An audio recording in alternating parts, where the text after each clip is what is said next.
The first sign that her world was about to end came on four legs, limping through the snow. It whispered across the prairie, silent and white, a world gone still. Bessie Dalton stood on her porch, her hand a weak shield against the pale morning glare. The air was so cold it felt sharp in her lungs. Nothing moved, nothing made a sound, except the horse. It was stumbling through the open field, one flank painted a shocking, vivid red against the white snow. Steam rose from its back in ghostly curls, its head hung low. It wasn't a saddle horse from town. It wasn't a familiar stray. It was a half-wild thing, broken and bleeding, and it was walking straight for her. It walked as if it remembered a promise she'd long forgotten. Bessie didn't call out. She didn't make a sound. She just stepped off the porch, the hem of her heavy wool skirt sinking into the fresh powder. She pulled her thin shawl tighter around her shoulders, her own breath pluming in front of her face like a phantom. The folks in town would have a field day with this. They'd start whispering again. There goes the Dalton girl. Still strange, still all alone. But the gossip had faded over the years. A woman left at the altar by a handsome fiancé, then rejected by her own kin after the family fell apart. Well, after a while you stop being a scandal. You just become a shadow, a ghost haunting the edges of a town that wants to forget you. The horse left a thin, perfect line of red in the snow, a thread pulling her forward. It led her past the line of crooked fence posts, half swallowed by the drifts like old bones. It led her past the skeletal elm trees that marked the forgotten road, the road to the old Dalton family barn. Her breath hitched in her throat. A sudden, sharp pain. That place hadn't been touched in years, not since it burned, the night her brother Ephraim ran off for good. The night her pa struck him so hard the sound cracked through the house, and her ma screamed until her voice was nothing but a raw, ragged tear in the silence. No one went near the ruins. It was a place for ghosts to huddle, seeking warmth that wasn't there, and yet. A thin, impossible curl of smoke was rising from the stone chimney. The horse didn't stop.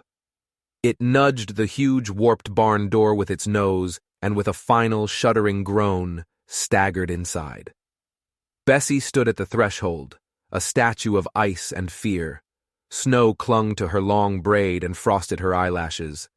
The wind tugged at her skirt like a needy child. She had every reason to turn back, to run to town and let the sheriff handle whatever nightmare was waiting inside.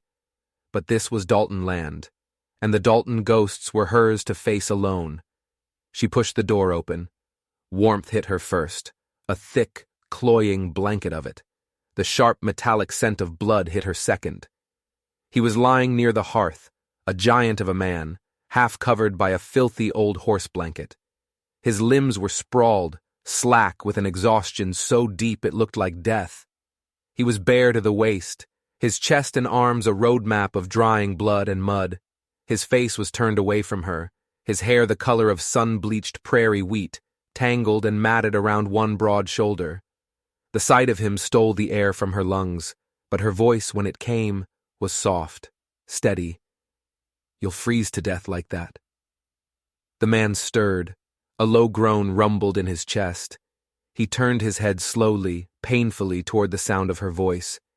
He was younger than she expected, maybe 30, and his face was brutal in the way some soldiers' faces were, carved by hardship and violence.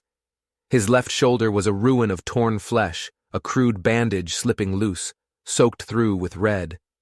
His ribs rose and fell in ragged, shallow shifts, but his eyes, when they found hers, they were shockingly, piercingly clear, and they didn't flinch. He stared at her for a long second, as if trying to place her in a memory. Then his lips cracked, and he rasped a single name, a name lost to the wind, a name that had no business being spoken in this place. Ephraim, he breathed, the sound almost swallowed by the fire's hiss. He said you'd help me.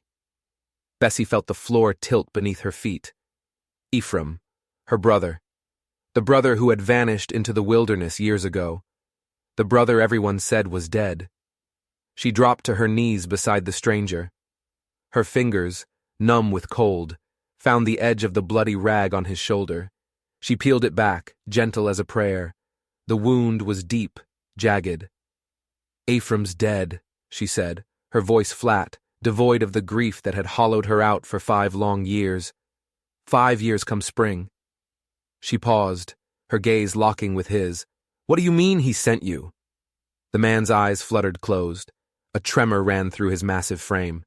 "He said, if I ever needed a place, if things went bad, he said I'd find his sister here, find you." She needed to know more. She needed to understand how this bleeding man was connected to the ghost of her brother. "You have a name?" she asked, her voice barely a whisper. She dipped the corner of her shawl in a bucket of melted snow and began to gently brush the dried blood from his collarbone. "Wyatt," he said, his voice a thread, and then nothing more. His head slumped to the side. He was gone, passed out cold on the floor of her family's tomb. She worked in silence then, her mind a whirlwind but her hands steady.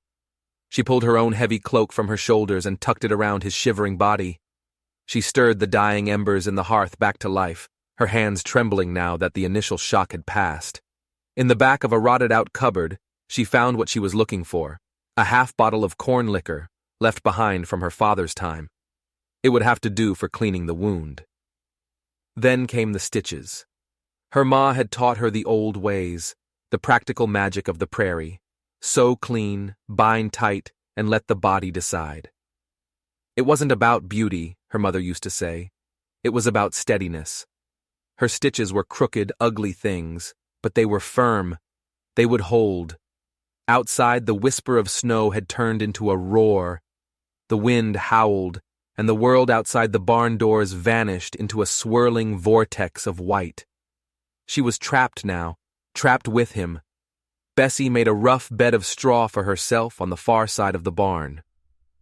She hung a tattered piece of canvas between the stall and the hearth, a flimsy curtain for a modesty that felt absurd under the circumstances.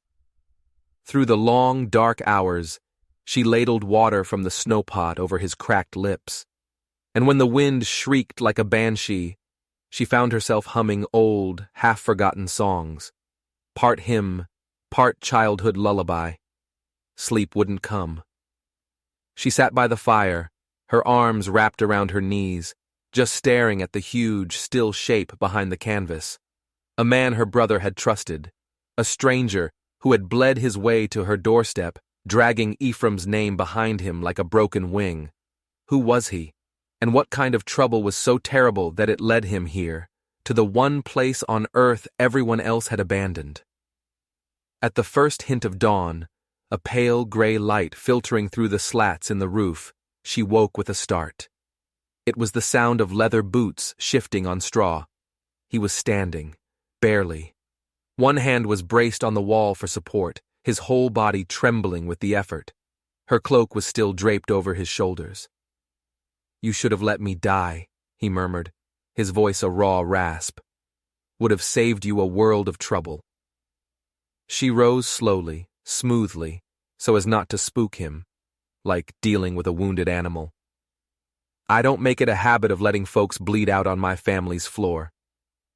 He looked at her then, really looked at her, not like a man measuring a threat, but like someone who was just now realizing that the storm raging outside wasn't the only one he had to fear.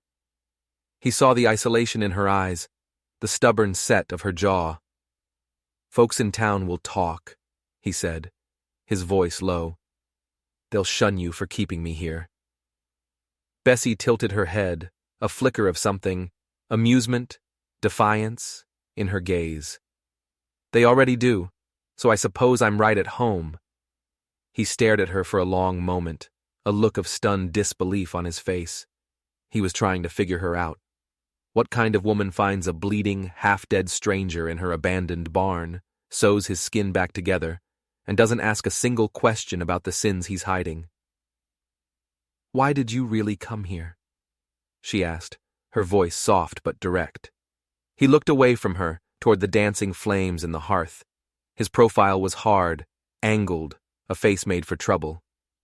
"Because it was either here or nowhere," he said quietly. And nowhere was starting to look a whole lot warmer. She studied him. This massive man, broken but not bowed. He was carrying something heavier than his wounds, something deep in his bones. It was shame. She recognized it instantly. She'd worn it herself for years. He was ashamed to be seen weak, ashamed to need help. So she said nothing more about it. Instead, she stood up, took a bowl, and ladled it full of the rabbit stew she'd been simmering. It was thin but hot and salty. She brought it to him and placed it carefully in his hands. Then she sat on an old crate across from him, her back straight, her eyes calm, and ate her own portion. They ate in silence. The only sounds were the crackle of the fire and the howl of the wind. Outside, the snow was blanketing the world, burying the past, making everything clean and new.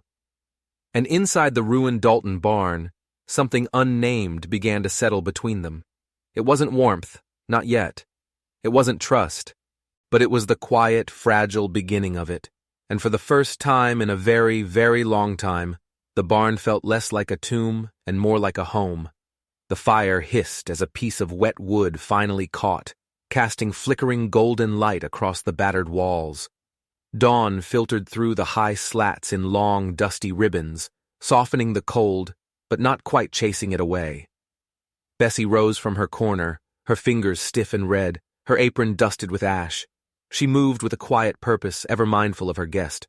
Wyatt Kane hadn't stirred much through the night, but once he'd murmured something in his sleep.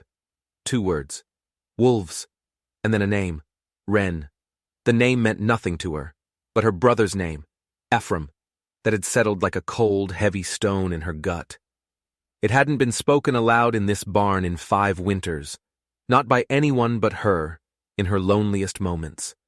She turned toward him now. He was awake. He blinked hard, then slower, adjusting to the dim light and the heavy weight of stitched-together pain in his shoulder. Her cloak was still around him, though he'd pushed it down past his scarred ribs in the night. She could see them now, in the faint light. Old scars. Not from this fight, but from countless others. They crisscrossed his chest like white rivers flowing over hard muscle. This was a man who had healed before, and none of it had been gentle. "You kept me alive," he said. It wasn't a question. It wasn't a thank you. It was a simple, flat statement of fact. She ladled warm water into a tin cup and brought it to him, her movements economical and sure. "Couldn't rightly bury you in this weather," she replied, her voice just as plain. A small, weary smile tugged at one corner of his mouth, but it didn't have the strength to stay. He took a sip of the water and watched her over the rim of the cup, his eyes quiet and assessing. After a long pause, he gestured with his chin toward the door. "That cross outside the fence?" he asked, his voice a low rumble. "Is that your brother's?" She gave a single sharp nod. "Ephraim Dalton. They said he died in a canyon ambush. They never gave me his body." Wyatt's jaw worked, a muscle flexing in his cheek. He looked away, toward the fire. "He was the only man who ever saved my life," he said, so softly she almost didn't hear it. Her breath caught in her throat. A piece of the puzzle clicked into place, but it only made the picture more confusing. "You served together? In the war?" "Not quite," he said, shifting his weight and wincing as pain shot through his shoulder. He took another slow sip of water before he spoke again. "He found me near dead in the hills, tied up, left for the scavengers." He met her eyes, and she saw a flicker of a terrible memory there. "He cut me loose, said I could earn a second chance. He was the one who told me about this place, gave me his sister's name, said you'd know what to do if the world ever turned on me again." She folded her arms across her chest, unsure whether to feel honored or burdened by this strange, dangerous inheritance. "And now it has," she stated. He gave another one of his slow, tired nods. "I don't even know who's chasing me anymore. Not sure it even matters. They're the type who shoot first and bury you later." "Why?" The word was out before she could stop it. It was the question she'd been holding back, the one that mattered most. He looked down at his large, battered hands, turning them over as if he didn't recognize them. "I used to be a man of the law," he said, his voice low and heavy with regret. "A deputy. Till I learned the law didn't much care for the truth." He finally lifted his head, his gaze unflinching. "I killed a man who had it coming, but I didn't do it the way they wanted." His voice wasn't defensive, it was just weary, the sound of a man who was tired of explaining, tired of running. Bessie crouched beside him, studying his face. It was an angular, unshaven, hard face. There was guilt in his eyes. She could see that plain as day.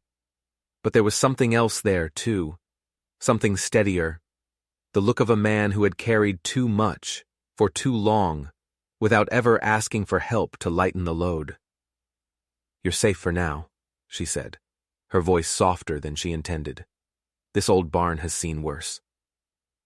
He nodded again, a slow, grateful gesture, as if she had just granted him permission to rest. She stood up to check the pot she had hanging over the coals. Rabbit stew, thin, but it would be hot. When she turned back, his gaze was still on her. "You from town?" he asked. "I was," she said, her answer clipped. "And now I'm between places." He seemed to understand that in a way most people wouldn't. There was no judgment in his eyes, no pity, just a quiet, shared understanding of what it meant to be an outcast. They shared the stew from chipped tin bowls, the silence between them comfortable now. The old barn creaked and groaned around them as it shifted beneath the weight of years and weather. Outside, the wind stirred, sending soft bursts of snow sliding from the roof, like feathers shaken loose from heaven. Around midday, the sound of crunching snow and heavy boots approached. Instantly, Bessie stiffened. Her hand went to the shotgun she kept propped just inside the stall wall. Wyatt, though wounded, gripped a broken axe handle he'd found, his knuckles white as he pushed himself into a defensive posture. The barn door creaked open, framing a figure against the blinding white snow. It was only Mrs. Tilly Grange. She stood there, a thick shawl wrapped around her stout frame, her silver hair pinned up with old bone combs. Her eyes, sharp as flint, moved from Bessie to the wounded stranger, then back again. She showed no surprise at all. "Well," she said, her voice dry as dust. "Wasn't expecting to find company out this far." Bessie wiped her hands on her apron, forcing herself to relax. "He's sick, Tilly." Tilly Grange took a step forward, her sharp eyes taking in the blood-stained bandages, the raw wound, the exhaustion on Wyatt's face. "Looks more like trouble to me," she declared.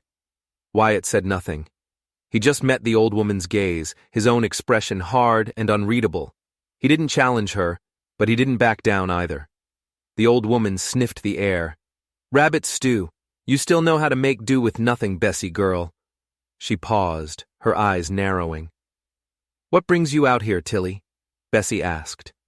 "Your mule came home alone this morning," Tilly said, her gaze fixed on Bessie. "Thought I'd see what became of you." She took another step into the barn, her eyes scanning the scene. "And," she added, her voice dropping lower, "I'd heard whispers in town, talk of a blood trail on the north road, leading this way." Bessie's heart hammered against her ribs. She said nothing. The silence stretched out, thick and heavy. Finally, Tilly let out a long, slow breath. "Winter Hollow's out a sharp-tongued place, Bessie. You let them see this man here. They'll tear what's left of your name to shreds." "I ain't used my name in years," Bessie said quietly. "Even so," Tilly warned. Wyatt shifted his weight, trying to stand a little straighter, to look less like a wounded animal, but his knees wobbled, and he had to brace himself against the stall beam. For just a fraction of a second, Tilly's gaze softened. It was a fleeting thing, there and gone in a heartbeat. "I'll say I found you out here tending to a leak in the barn roof," she said briskly. "Nothing more." She pinned Bessie with a hard stare. "But be warned, child. The truth may spread slower than lies, but it always gets there in the end." She turned without another word, without a farewell, and disappeared back into the snow.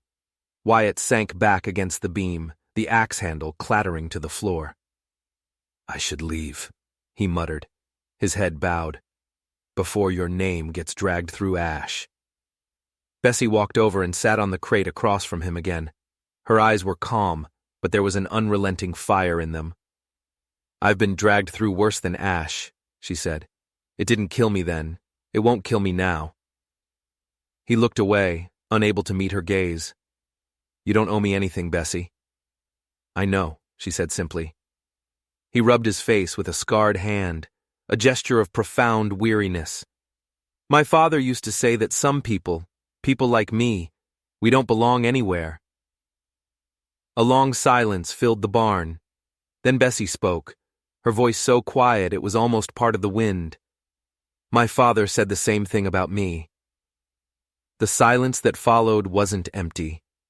It was full of all the unsaid things, of years lived in quiet desperation, of choices that had taken them both off the maps that other people had tried to draw for them. Wyatt leaned his head back against the rough wood, his breath hitching slightly.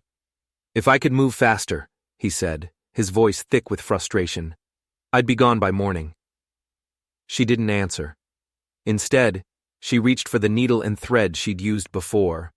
She gently tugged the blanket aside. In his attempt to stand, one corner of his wound had torn open again, a fresh trickle of blood staining the bandage. As she began to stitch him up again, her hands steadier this time, more practiced, his jaw tensed, but he didn't flinch. He just watched her face. You're not the first man to bleed in this barn, she said, her eyes focused on her work. No, he whispered. My brother broke his leg in this very stall, chasing a calf. He screamed loud enough to wake God himself. A faint, sad smile touched her lips. I said it myself. He always said I was made for mending broken things. He stared at her focused expression, her gentle hands, her unshakable calm. You are, Wyatt whispered, the words hanging in the cold air between them. Honest to God, you are. She didn't respond. She just tied off the thread, her work done. That night the wind howled louder, as if it was offended by the stubborn warmth inside the old barn. And there, without touch or vows, or even full names exchanged, a thread of something fragile but strong was tied between them. It was a thread drawn from shared pain and long silences, from small acts of kindness that asked for nothing in return. For now, it simply shimmered in the firelight. By morning, it would hold. But what neither of them knew was that it was about to be tested by a truth far more terrifying than any winter storm. The barn groaned under the weight of new snow, its old beams whispering secrets into the hush. Bessie rose before dawn, her hands pink from the icy water in the wash basin, her breath puffing in soft clouds as she hung the tin kettle over the fire. She moved with a practiced grace, a reverence born of proximity. It was like tending to a wild thing that hadn't yet decided whether to stay or to flee. Wyatt Kane was already sitting up, his shoulders tense, the bandages on his shoulder stained with sleep and sweat. He hadn't spoken since before dawn, but his eyes had followed her every move through the morning shadows. When she turned from the fire, he was still watching her, his expression unreadable. You shouldn't be here, he said quietly, his voice low and worn. And yet I am, she replied, her tone even.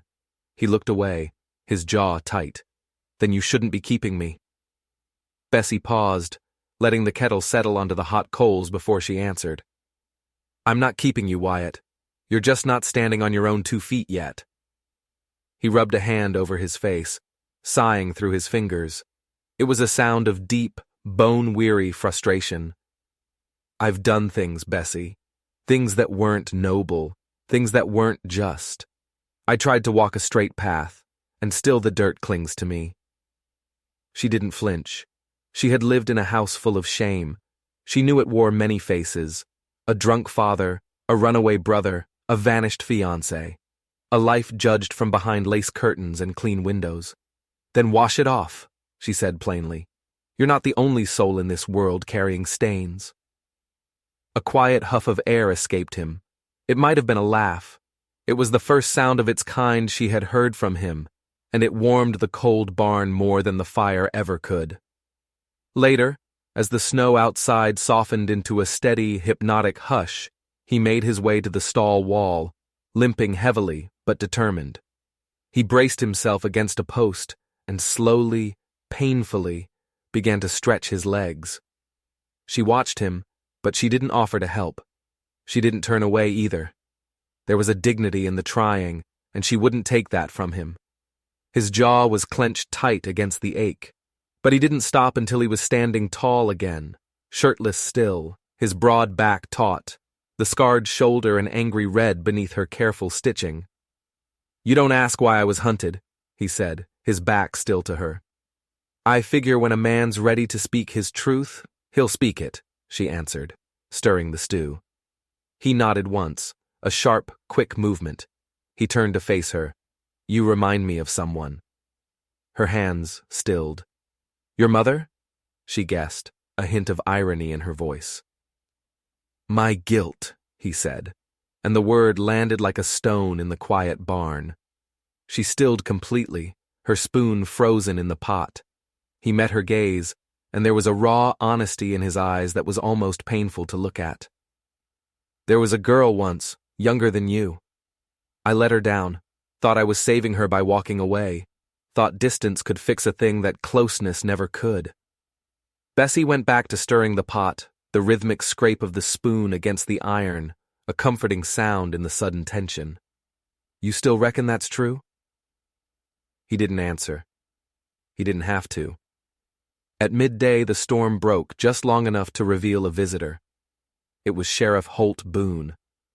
He rode in slow, his old mare snorting clouds of steam, the reins held slack in his gloved hands.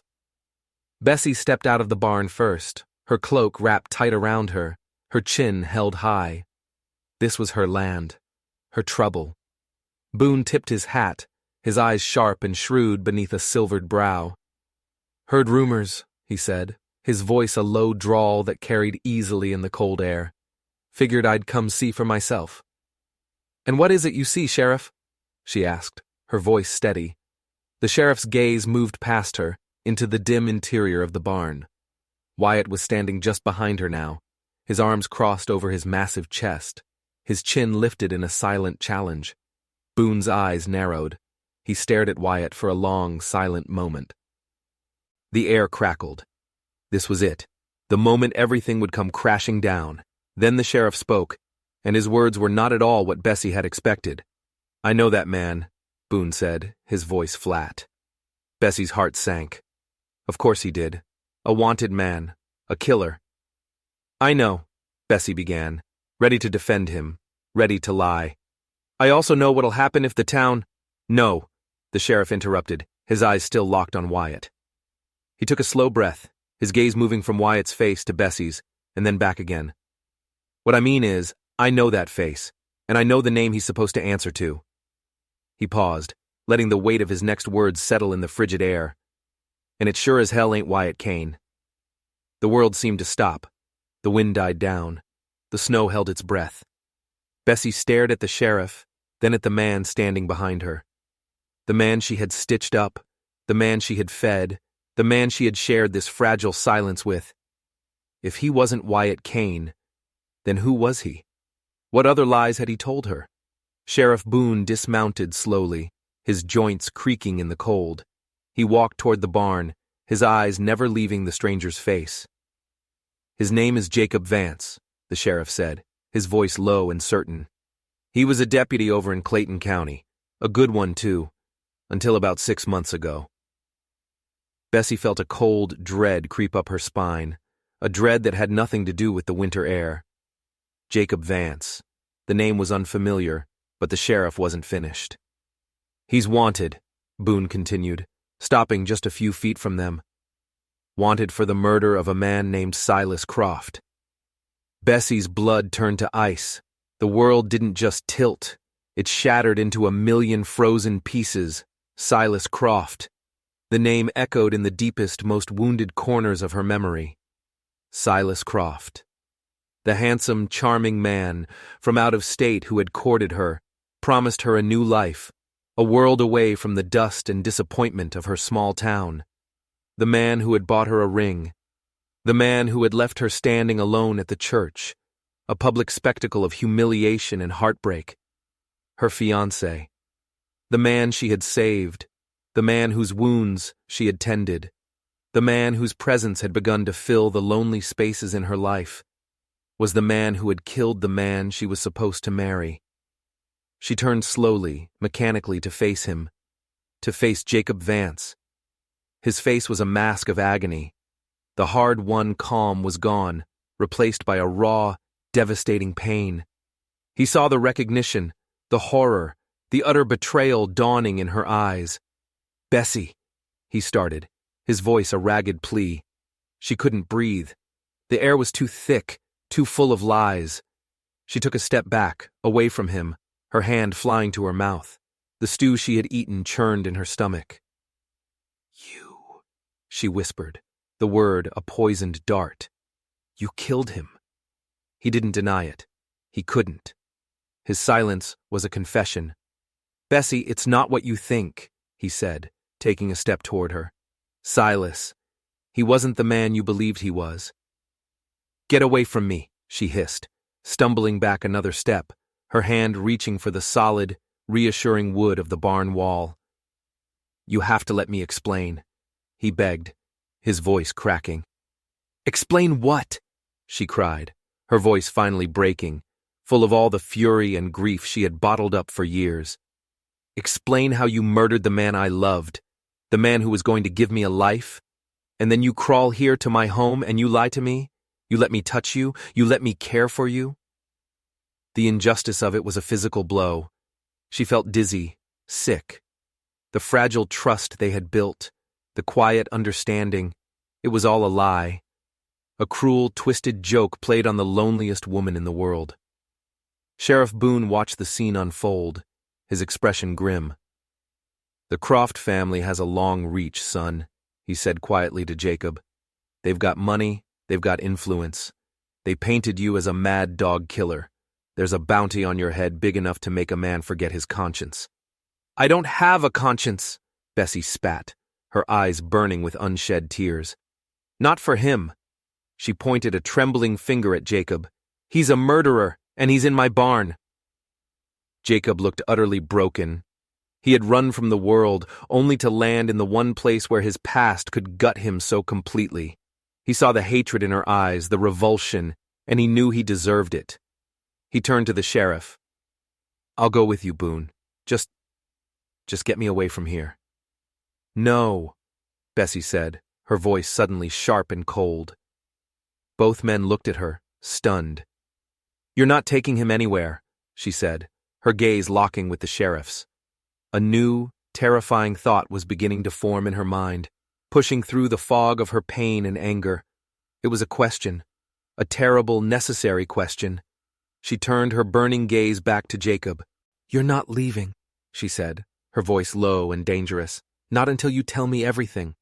She wasn't asking for an excuse. She wasn't looking for a reason to forgive him. She was looking for something else entirely. The truth, not his truth. The truth. Because one thing didn't make sense. Why would her brother Ephraim, the brother she had loved and mourned, send this man, the killer of her fiancé, to her for help? It was a contradiction that didn't fit, a piece of the puzzle that was jagged and wrong.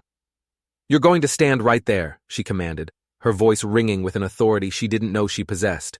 "And you are going to tell me why. Why you killed Silas Croft." Jacob flinched as if she had struck him. He looked at her, at the raw pain in her face, and a wave of despair washed over him. He knew that telling her the truth wouldn't bring her comfort. It would only destroy what little was left of her past. He opened his mouth to refuse, to take the coward's way out and leave her with her anger. He would rather face a hangman's noose than shatter her world completely. But then, he saw the look in her eyes. It wasn't just anger anymore. It was a desperate, ferocious need to understand. And he realized he owed her that much. He owed her the truth, no matter how ugly it was. "All right, Bessie," he said, his voice heavy with resignation. "But you'd better sit down, because the man you thought you were going to marry, he was a monster, and his story doesn't end with me. It begins with your brother. The barn held its breath. The snow fell, and the past, which Bessie had thought was buried and gone, began to claw its way out of the frozen ground. Sheriff Boone sighed, a long, weary sound like shifting stone. He leaned against the doorframe, his posture one of a man who knew a reckoning was long overdue. "She deserves to know, Jacob," he said quietly. "She deserves to know it all." Bessie didn't sit. She stood rooted to the spot, her arms wrapped around herself as if to hold her own body together. "Start talking," she commanded, her voice a fragile, brittle thing. Jacob's gaze dropped to the straw-covered floor. Silas Croft wasn't just a charming suitor passing through, he began, his voice low and strained. He was a land grabber, a predator. He'd find families on the edge, families struggling, families like yours. He'd use his charm, his money, to find their weakness. He looked up at her, his eyes pleading for her to understand. His weakness, in this case, was Ephraim. Bessie flinched. "What does Ephraim have to do with this?" "They were partners," Jacob said, the words hitting her like stones. Silas had a way of finding young men with grievances, men who felt cheated by life. He promised Ephraim a fortune. All he had to do was help him persuade or frighten his neighbors into selling their land for pennies on the dollar. It started small, a spooked herd here, a poisoned well there. The blood drained from Bessie's face. She remembered those years, the string of bad luck that had befallen her neighbors, the whispers, the fear. "And your father," Jacob continued, his voice barely a whisper. "Silas knew your father was a proud man, but a man with a weakness for the bottle. He kept him supplied, kept him in a haze, made it easier to manipulate Ephraim." It was all clicking into place, a horrifying, sickening mosaic of betrayal. The arguments between her father and Ephraim, her father's descent into despair, the fire. "The barn fire," she breathed. "That wasn't an accident." "No," Jacob said. "It was a message, from Silas to your father, a warning to stay out of business that wasn't his.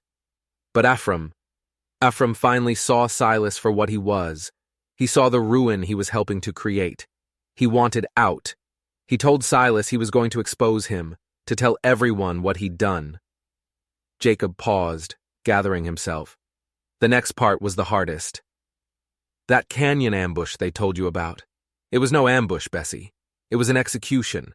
Silas met Ephraim out there under the pretense of paying him his share, and he shot him in the back, left him in that canyon for the buzzards."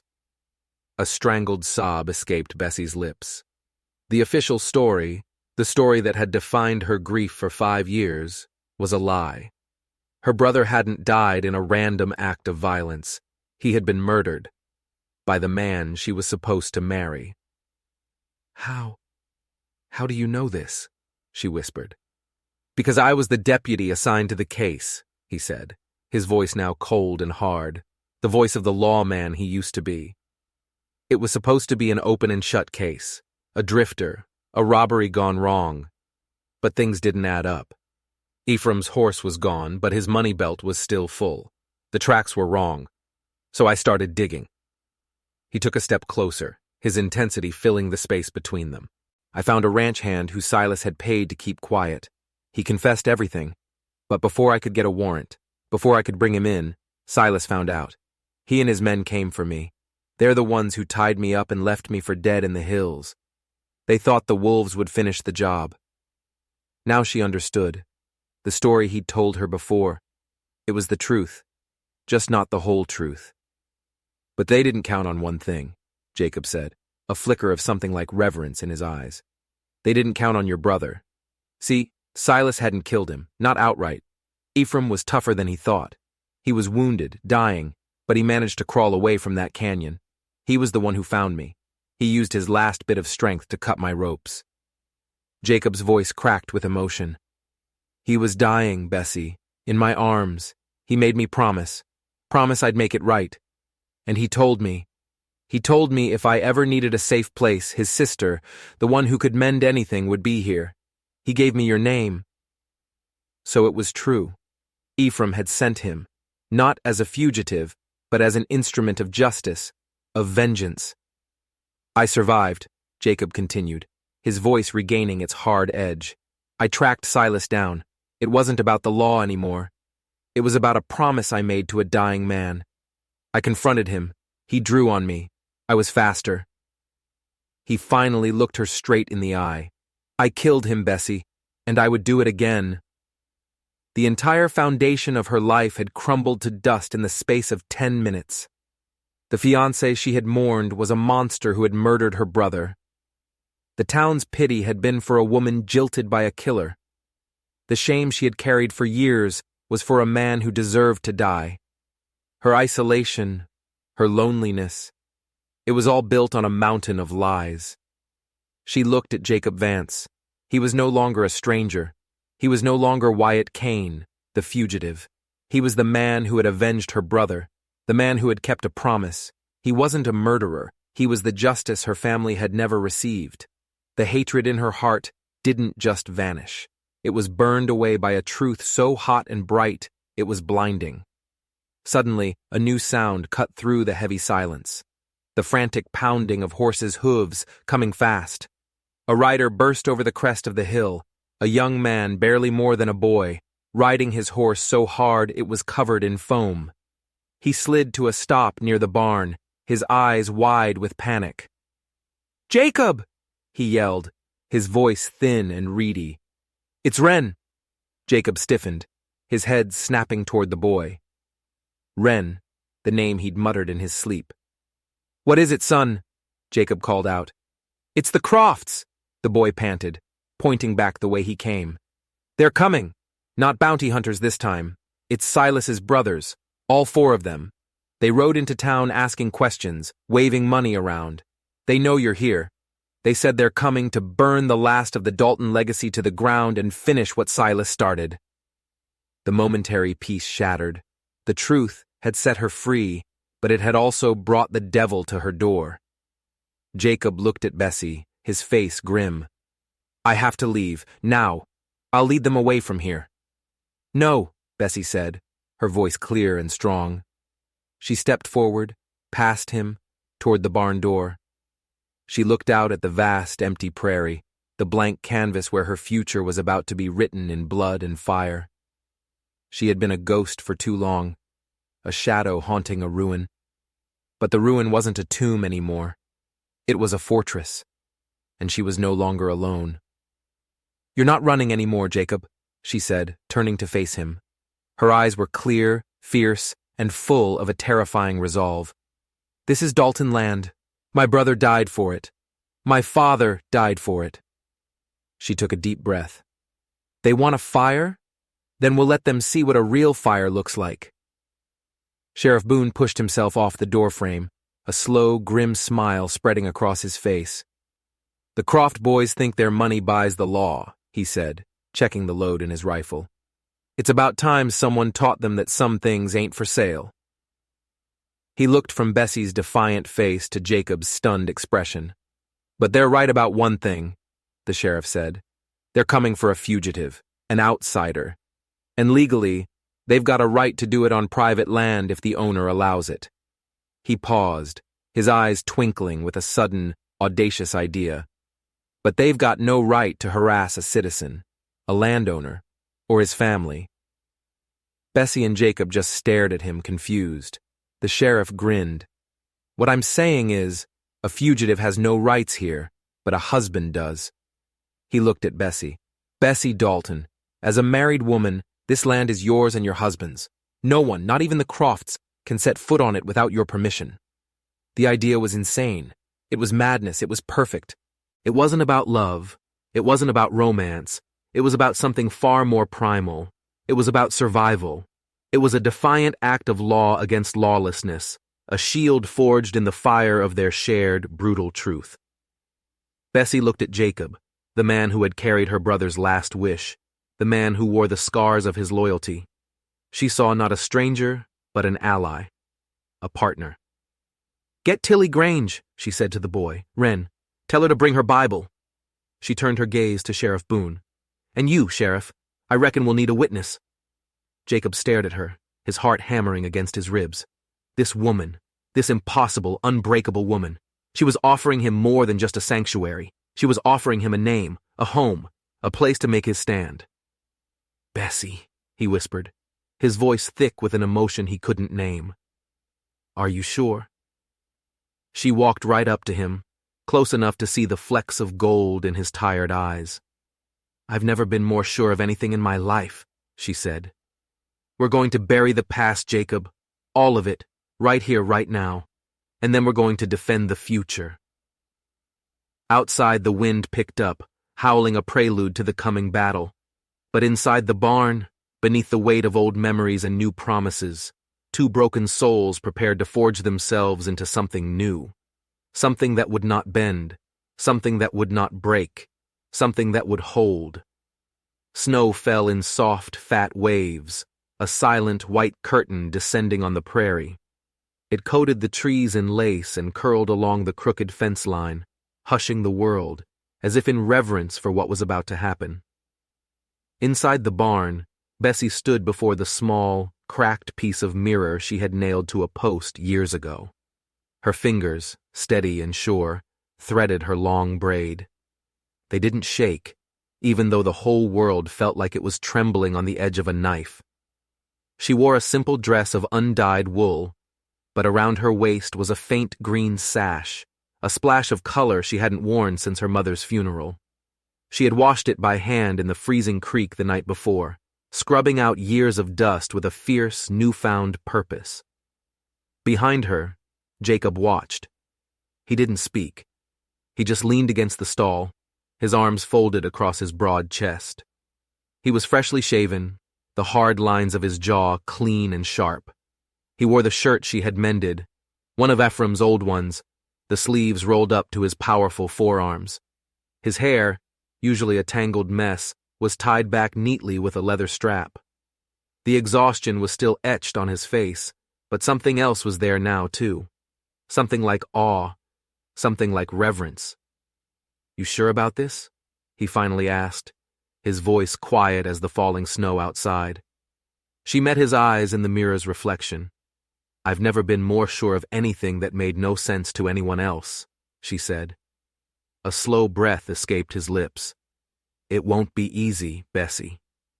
"It never was," she replied, turning to face him. "But for once, it might actually be good." The barn door creaked open, and Mrs. Tilly Grange bustled in, brushing snow from her thick black shawl, her cheeks ruddy from the wind. She was followed by the boy, Wren, who looked on with wide, nervous eyes. "You'll freeze to death doing it out here in a barn," Tilly grumbled, though there was no real heat in her words. Bessie offered the old woman a small, genuine smile. "I was born in the snow, Tilly. It suits me." Tilly raised a skeptical eyebrow but didn't argue.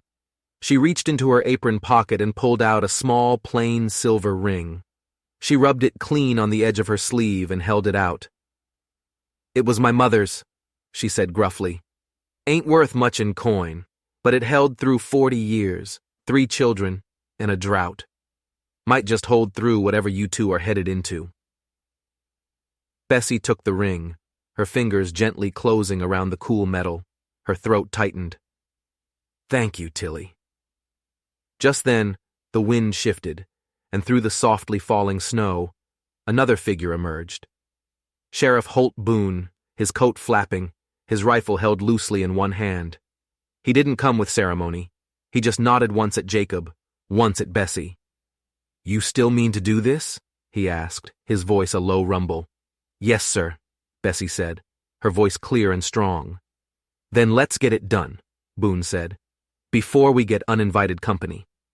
They stood just at the threshold of the great barn doors, the swirling snow circling their boots. There was no altar, no stained glass windows, no preacher in fine robes. There was just a collection of outcasts, bound by storm and silence and the terrible grace of a truth that had almost destroyed them. Tilly Grange stood between them, holding the silver ring in her gnarled, cold fingers. She cleared her throat and her voice rang out sharp and clear against the wind.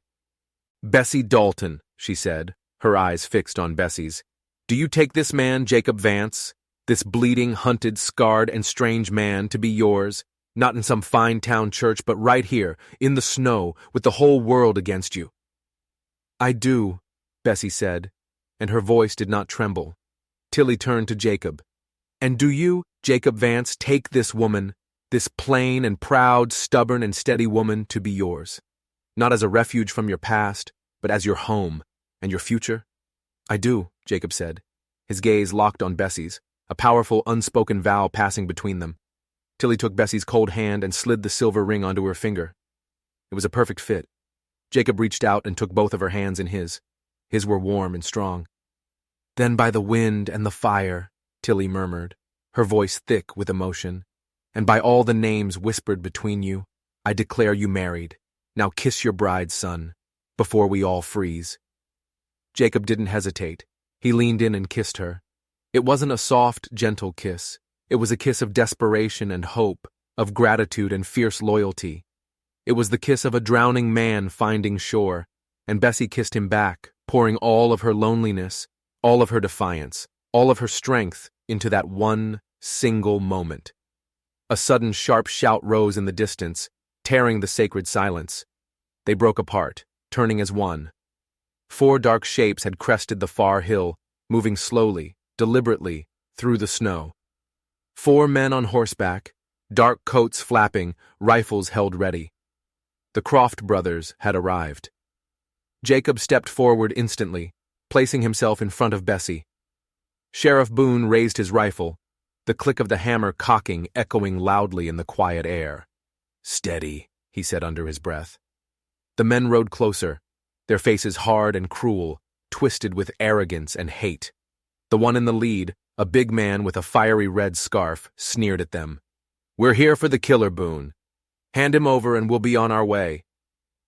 "You'll find no killer here," Sheriff Boone called back, his voice like chips of ice. "Don't lie to us, you old fool," the man in the red scarf yelled. "We know he's in there. We're here to claim the bounty on Jacob Vance." Boone took a step forward, his rifle resting comfortably in the crook of his arm. "I'm not lying," he said, his voice carrying across the snow-covered field. "There is no fugitive named Jacob Vance on this property." He paused, letting his words sink in. "There is only Mr. Jacob Vance, a married man, standing on his own land, with his wife." The 4 brothers stared, their expressions turning from arrogance to utter confusion. They looked at Jacob, then at Bessie, standing beside him, her chin high, the silver ring glinting on her finger. "You're protecting a murderer!" one of the other brothers screamed. "I'm protecting a citizen of this county," Boone replied, his voice booming with authority. "And I will bury any man who argues the point. This is private property, and I am ordering you to leave it, now." For a long, tense breath, the prairie stilled. The only sound was the whistling of the wind. The Croft brothers looked at each other, then at the unyielding faces of the sheriff, of Jacob, of the woman who stood beside him like a rock. They saw the rifle in Boone's hands, the determination in Jacob's eyes, and the unbreakable fire in Bessie's. They had come for a lone, cornered animal. They had found a fortress. Slowly, stiffly, their faces contorted with impotent rage, the brothers turned their horses. Without another word, they wheeled around and disappeared back into the swirling snow. Bessie let out a breath she didn't even know she'd been holding. Her knees suddenly felt weak. Jacob reached out and steadied her, his hand warm and firm on her arm. "They'll be back," he said, his voice low. "Then let them come," she answered, leaning against him for just a moment. They walked back inside the barn, shutting the heavy door, closing out the storm and the hate. The air inside was warm and smelled of wood smoke and old hay. The fire crackled in the hearth, a cheerful, defiant sound. Jacob sat down heavily on an old wooden crate, his shoulders slumping as the adrenaline faded, as if a great weight had finally been lifted from him. Bessie knelt down and without a word began to untie his muddy boots, setting them gently by the hearth to dry. She pulled the old horse blanket over his lap and then poured 2 mugs of hot black coffee. She handed one to him and then sat on the straw-covered floor beside him. They didn't speak. He just reached for her free hand, the one with the silver ring, and held it tightly in his own. They both watched the flames dance, 2 strangers no more, 2 lonely souls who had found their harbor in the heart of a storm. After a long time, he spoke, his voice a low whisper. "I'm not sure what I ever gave you, Bessie." She turned her head to look at him, her eyes soft in the firelight. "You gave me the truth," she said. "You gave me back my brother. You gave me a reason to fight." A small smile touched her lips. "And you stayed." Outside, the snow continued to fall, covering everything. It covered the crooked fence, the old faded Dalton sign, and the footprints of the men who had come to bring more hate and violence. It buried the past, deep under a blanket of pure, clean white. But it could not cover the barn.